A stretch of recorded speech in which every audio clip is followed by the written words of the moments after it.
Alright guys, time to make some magic.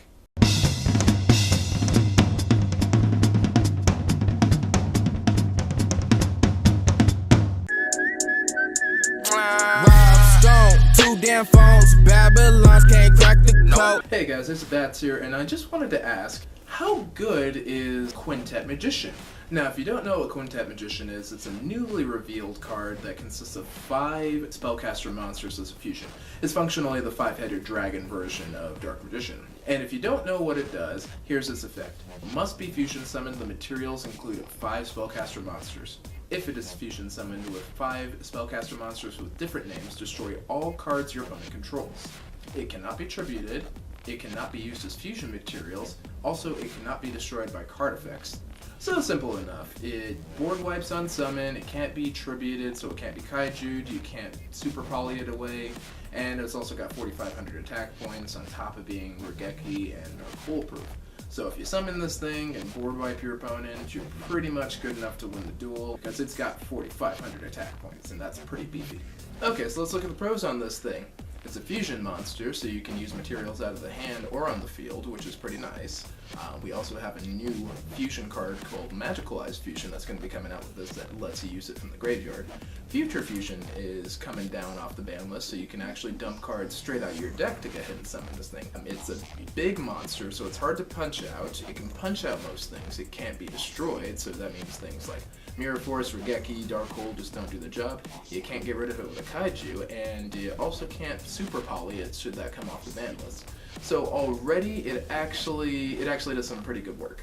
Now talking about the cons, here's the thing. It requires 5 Spellcaster type monsters, and if you don't have 5 different names, it doesn't get the first part of its effect, which is to destroy everything. That wouldn't be a big deal except for number 2, it isn't targeting proof, and it's also affected by other card effects. So you can easily Castell it away or Diamond Direwolf it away if you're looking for something old school right there. Masterpiece, Ignister, that sort of stuff can easily get rid of it. And last but not least, you do have to properly fusion summon it because it does state must be fusion summoned on the card. So first things first, what deck are you really going to put this into? I think the first thing everybody automatically thought was Dark Magician. I mean, after all, it does have a good boss monster that recurs and protects a lot of your back row, so this would be the muscle that you need to really finish off an opponent real quick.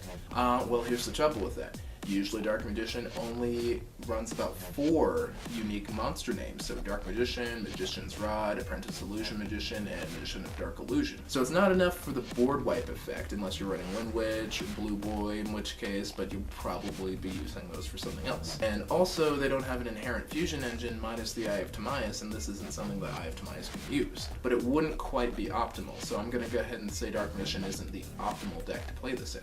While we're on the subject of spellcasters in general, let's go ahead and talk about Wind Witches.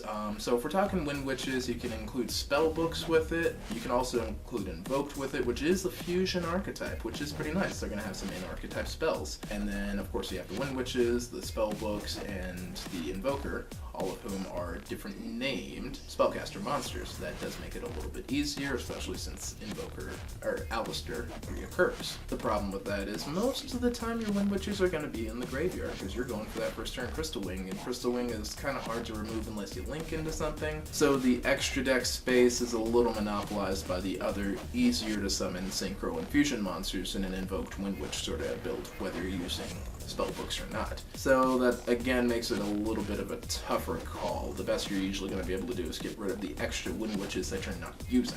So let's think about this a little harder. What other spellcaster decks are there? Well, I wanted to get into the Pendulum section. I was looking around. Magispectors. So Magispectors naturally run about 5 different spellcaster monsters built in. And then you can also hybrid in Wind Witches and spellbooks, so that can jump up the different unique names up to 9. Nice, now we're getting somewhere. It's a Pendulum archetype, so it benefits from Duelist Alliance and also benefits from Pendulum Fusion, something that can use Pendulum monsters in the Pendulum zones as fusion materials.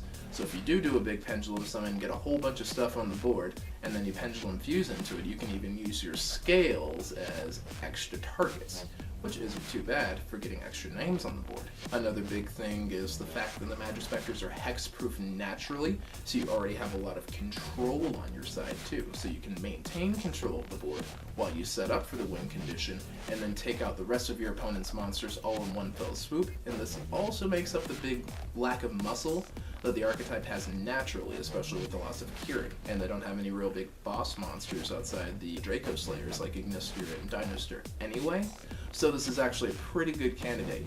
Again, the only trouble is trying to get everything lined up quickly, and it doesn't have the speed it used to. Hopefully that's going to be alleviated a bit with Astrograph Sorcerer and Heavy Metal Foes Electronite joining the team, but in the meantime they still don't quite have what I'm looking for. So I think that's going to bring us to the obvious answer. Pendulum Magicians. Big shocker, I get it, we're the Pendulum channel, you knew it was coming. And I know that the Pendulum Magicians already have Big Zark, it doesn't really matter, and he functionally does the same thing. Quintet can't be kaiju'd, Zark can. Zark is hexproof, and Quintet is not. So what do you really do in this case? Well, I guess it depends on your local meta, but the big thing about Quintet is doing the big board wipe and then having a little bit more muscle.